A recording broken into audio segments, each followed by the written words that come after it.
Hello दोस्तों, welcome back to face channel for blaster. और मैं हूं आपका होस्ट रवि जी। जो है वो कल वीडियो नहीं बना सका, बेसिकली ट्रैवलिंग थी। और right now I am in Dubai. तो कुछ मीटिंग वगैरह थी, उसके लिए आया हुआ हूँ, बस just for a few days. तो ये है कि जो तो फ्री व्हाट्सएप ग्रुप के अंदर जो चीज़ें गाइड की गई, बारहा एक चीज़ बार बार बताएगी, और वो यही बताएगी रिगार्डिंग द गोल्ड के 3348 के ऊपर है तो आप उसको बाई कीजिए। और बाइंग का ही एरिया जो है वो था, और 3348 के नीचे अगर कोई क्लोजिंग आएगी तो फिर सेलिंग होगा। ये क्लियर कट इंस्ट्रक्शन थी for the past 2 days in the group. जो लास्ट 2 वर्किंग डेज थे उसके अंदर हमारी एक क्लियर कट स्ट्रैटेजी थी, क्लियर कट इंस्ट्रक्शन थी। तो और वही हुआ, 4-7 के ऊपर रीटेस्ट हुआ एरिया और उसके बाद बाय निकल गई। तो बाइंग का जो है वो अच्छा फॉर्मेट था। एक छोटा बहुत एक चांस था कि शायद 8-4 का जो एरिया है वहाँ से कुछ थोड़ी बहुत सेलिंग आ जाए, लेकिन नहीं आई, क्योंकि 8-2 8-1 के साथ मार्केट आते के साथ ही बहुत तेज़ी से पंप हुई। और वो दोबारा से एक जो सेकंड बाइंग अपॉर्चुनिटी थी वो वहीं से आई। और फिर लेट जो है वो ग्रुप के अंदर, फिर व्हाट्सएप ग्रुप के अंदर 3400 से कुछ जो है वो रिट्रेसमेंट सेलिंग की कॉल्स चली।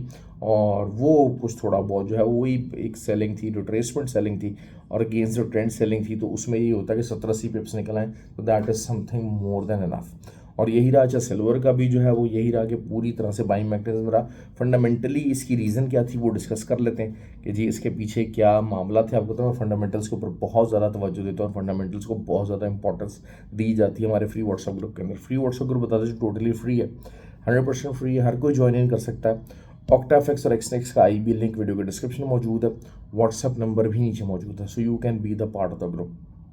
कोर्स हमारा चल रहा है, नेक्स्ट कोर्स मे बी जो है वो आफ्टर 15 अगस्त प्लान होगा।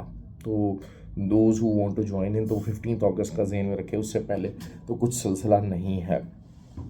और दुबई में रिगार्डिंग जो है फिज़िकल क्लासेस की और कुछ स्पेशल पैकेज जो है मैं प्लान करना चाह रहा हूँ दुबई में रहने वालों के लिए स्पेशली।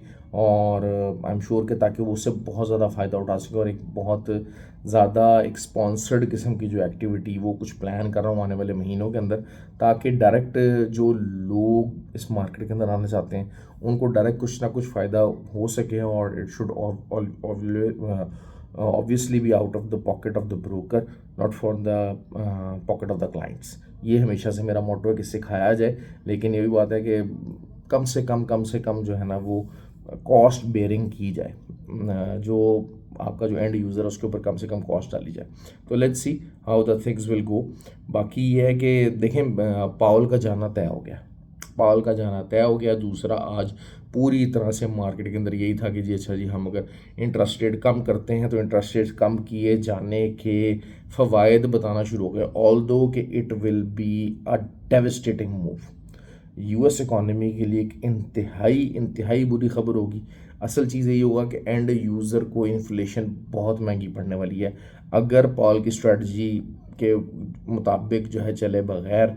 अगर इंटरेस्ट रेट कम करने की बात की तो वो वही बातें कर रहे हैं, अपने आप को दिलासे दे रहे हैं कि जी हाउसिंग पिकअप हो जाएगी और ये हो जाएगा। हाउसिंग पिकअप नहीं होगी, क्योंकि हाउसिंग की जो प्राइसेस हैं वो मोस्टली जो आपका जो कंज्यूमर है उसकी आउट ऑफ रीच जा चुकी हैं, आउट ऑफ रीच जा चुके हैं। और उसको फिर इन द रीच लाने का तरीका ये होता है कि इंटरेस्ट रेट को इंक्रीज़ कर दिया जाता है ताकि लोग नए मॉर्गेजेस ना ले सकें। और once the new mortgages are freezed तो फिर मार्केट नीचे को आ जाती है और प्राइसेस अपने आप को री इस्टेब्लिश कर देती हैं। और दूसरा ये हुआ है कि क्योंकि आप देखें जो थोड़ा सा अगर हम गोरों को और यूरोपियन का देख लेते हैं ना, वो थोड़ा सा ज़रा इस माइंडसेट की तरफ आ गए हैं कि भाई 70-80 साल की ज़िंदगी है, कितनी को ज़िंदगी है। वो 1-2 साल मेहनत करते हैं, 2-2.5 साल। कोई थाईलैंड के अंदर रह रहा है, कोई किसी कंबोडिया के अंदर रह रहा है, कोई वियतनाम में रह रहा है, कुछ आगे या पाकिस्तान के जो आपके हिली एरियाज़ हैं, 2-2 साल हो गए, 3 साल हो गए, वो वहाँ पर रह रहे हैं। और ऐसे ममालिक जहाँ पर सस्ता है, जहाँ पर उनका अच्छा टाइम गुजर जाता है, वो सिर्फ जा रहे हैं, they are not going for the houses. जबकि जो एशियन फैमिलीज़ हैं, इंडियंस हो गए, पाकिस्तानी हो गए, और ये श्रीलंकन हो गए, मतलब और उसके अलावा जो मैक्सिकन वगैरह, वो लोग जो हैं वो ज़्यादा हाउसेज को प्रेफरेंस देते थे। लेकिन अब चूँकि जो है वो अमेरिका के अंदर आपका जो इमिग्रेशन लॉज हैं वो सख्त कर दिए गए हैं, इमिग्रेशन को डिस्करेज किया जा रहा है, तो जिसकी वजह से जो आपके रियल मार्केट के जो बायर्स हैं ना, वो आप समझ लीजिए कि जो जिनकी प्रेफरेंस होती थी, जिनका ये एक एम होता था कि यार किसी तरीके से मेरा घर बन जाए, और कुछ हो ना जी, मैं घर बना लूँ, घर पे घर बना लूँ और जी रेंट पे दे दूँ, ये कर दूँ वो कर दूँ। अब अभी देख लें, Asians are trying to do that. तो वो जो चीज़ है, वो वाली क्लास जो है वो डिस्टर्ब हो जाती है। अब अगर तो जो है वो इंटरेस्ट रेट डिक्रीज़ होगा पावल के ऊपर। अब आपका जो आपको पता है कि उन्होंने एक वो लगा दिया, इल्ज़ाम भी लगा दिया कि जी इन्होंने कुछ जो है वो तज़ीन और आइश की थी, और उसके ऊपर भी उन्होंने पैसा जो है वो गलत उसका कोडिंग की और ये किया वो किया। मतलब पावल का जाना तय हो गया, उन्होंने हर हाल में ना, हर हाल में पावल का इस्तीफ़ा निकलवाना है। और जिसकी वजह से गोल्ड और सिल्वर एक्स्ट्रा बुलिश हुए हैं। फंडामेंटली ये एक बहुत बड़ा रीज़न है, इंटरेस्ट रेट कम हो जाना एक बहुत बड़ा रीज़न है। दूसरा ये कि हम बीडीसी की अगर हम बात करते हैं, तो बीडीसी अगर H4 टाइम फ्रेम में देखते हैं तो एक छोटा सा हेड एंड शोल्डर गंदा सा पैटर्न बन रहा है। अब उसकी वजह से जो है मार्केट 1,13,500 तक जा सकती है। असल चीज़ यही हुआ था कि H4 का जो मंडे तक जो था पीरियड जो था, उसको ब्रेकआउट हो जाना चाहिए था, वो ब्रेकआउट नहीं हो सका। ब्रेकआउट वो नहीं हो सका और उल्टा मुसलसल जो है वो उसने उस मिनट के बाहर क्लोजिंग देना शुरू कर दिया।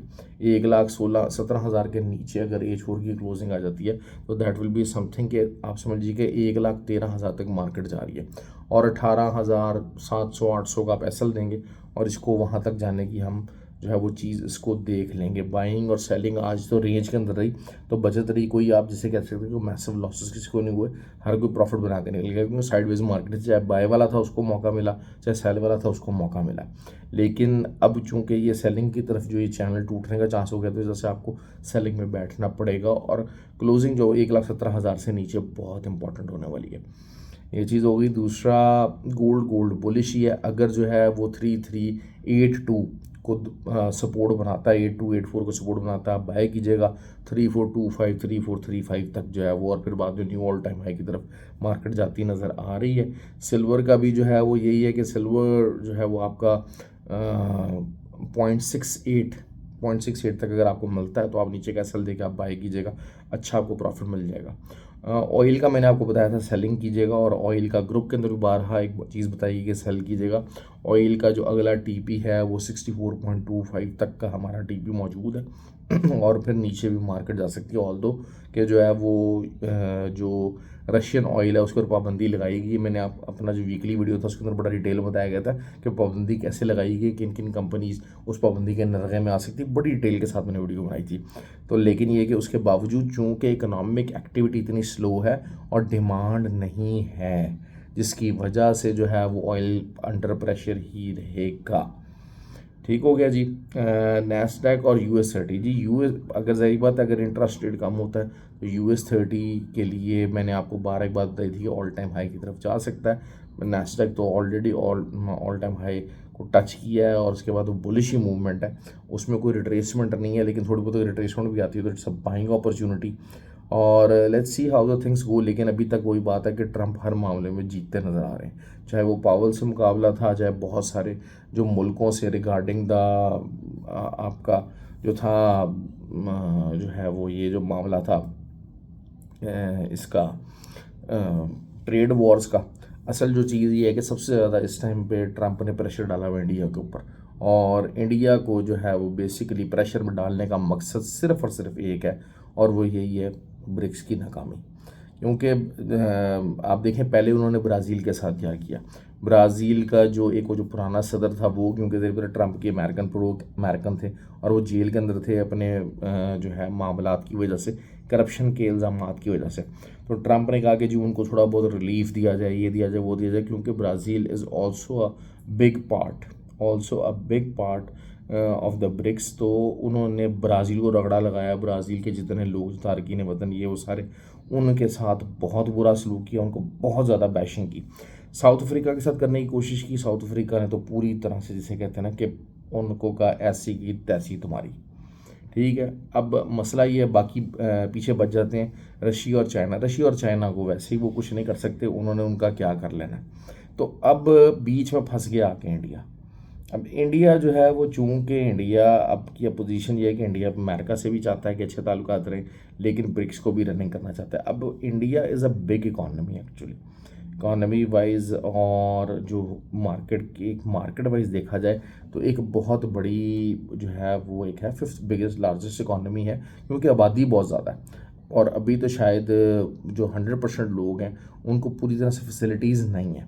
अगर थोड़ा सा वहाँ पर जो लिविंग स्टैंडर्ड्स हैं, सारा कुछ है, मतलब आप ये देख लीजिए कि बात कर रहा हूँ, एक फॉर एग्जांपल है, नेगेटिव इसको लेने की ज़रूरत नहीं है, for from economic point of view से मैं बात करता हूँ कि अगर आप ये देखें कि जो स्लम्स के अंदर जो वहाँ पर एक बहुत बड़ी आबादी है, बहुत बहुत बड़ी आबादी है कि मुल्कों की इतनी आबादी होती है जितनी कि जो है वहाँ स्लम्स के ऊपर, रोड्स के ऊपर है। तो खाली अगर उन आबादियों को ही अगर थोड़ा बहुत कच्चे मकानों की तरफ अगर हम मूव कर लेते हैं तो शायद इंडिया विद इन 2 ईयर्स जो है वो नंबर 1 इकॉनमी बन जाएगी। क्यों? क्योंकि देखिए जीडीपी के हवाले से, क्योंकि देखें स्पेंडिंग है, सब कुछ है, खर्चा है, खाना है, पीना है, प्रॉपरली अगर वो जिसे कहते हैं ना कि जिस तरह की ये यहाँ पाकिस्तानी आवाम जो है वो यशी कुटती फिरती है ना, कि जनाब जो है ना ओवर फूड कर रहे हैं, रेस्टोरेंट्स भरे में दब, और जनाब जो है ना पूरी एक्स्ट्रा स्पेंडिंग्स हैं, और शादियों और बारातों के ऊपर जिस किस्म का नाजायज़ जो है वो कि घर में खाने के लिए नहीं होता लेकिन अंदर खर्चे होते हैं, तो इस किस्म का अगर वहाँ माहौल बन जाएगा तो इतनी को स्पेंडिंग हो जाएगी, इतनी को स्पेंडिंग हो जाएगी, जीडीपी इंडिया का बहुत ऊपर चलेगा। आबादी बहुत ज़्यादा है, आबादी एक सबसे बड़ा रिसोर्स है इस टाइम के ऊपर। मैं आपको बारहा ये बात कर रहा हूँ कि आप देखें कि आपके सामने जो दुनिया कहती थी ना कि जी आबादी कम हो, आबादी कम हो, आबादी कम हो, पिछले 15-20 साल के अंदर, 10 साल के अंदर ये आवाज़ ही ख़त्म हो गई है। ये आवाज़ ही ख़त्म हो गई। क्यों? क्योंकि द वर्ल्ड हैज़ रियलाइज़ कि आबादी एक बहुत बड़ा रिसोर्स है, और आने वाले दिनों के अंदर, आने वाली दुनिया में जो है ना आबादी एक बहुत बड़ा रिसोर्स है। चाइना आपके सामने, चाइना कह रहा हूँ, जापान एक आपके सामने एग्जांपल है कि जहाँ पर जो है वो एक जो सर्टन एज है वो बहुत ज़्यादा है, बूढ़े लोग बहुत ज़्यादा हैं, यंग बच्चे वगैरह नहीं, सब कुछ नहीं है, और उनको वक्ता पड़ा हुआ, मुसीबत पड़ी हुई है। तो अल्हम्दुलिल्लाह ये इंडिया, पाकिस्तान और बांग्लादेश वगैरह जो है ना, इन लोगों को, इन इलाकों को कोई ऐसे मसले मामला नहीं है, and they are pretty chill and they are pretty safe actually. और जीडीपी का भी मामला ऑब्वियसली है ही है कि आप खाली जो है वो 10% से अगर आप अपनी आबादी को इंक्रीज़ करेंगे तो कैसे आपका जीडीपी जो है वो 6-7% इंक्रीज़ नहीं होगा। ये तो एक नेचुरल सी चीज़ है।